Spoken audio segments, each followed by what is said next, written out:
Unya, ug dili si Alan Peter ang akong vice presidente, ang kanang ako mapares nga di nako kag partido, wala na'y buhaton kundi planungon ko kung saan ko pagpapatay nila.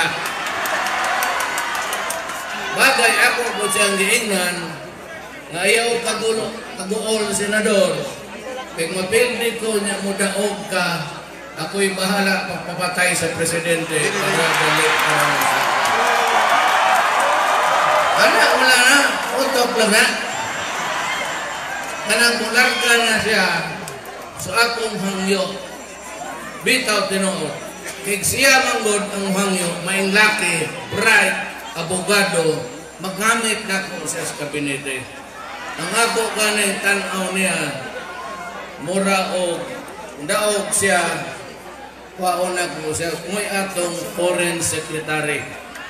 Unang mugunit aning sprattling nga problema kaning atong mga pagbagi sa ubang lugar. Kaya niya na.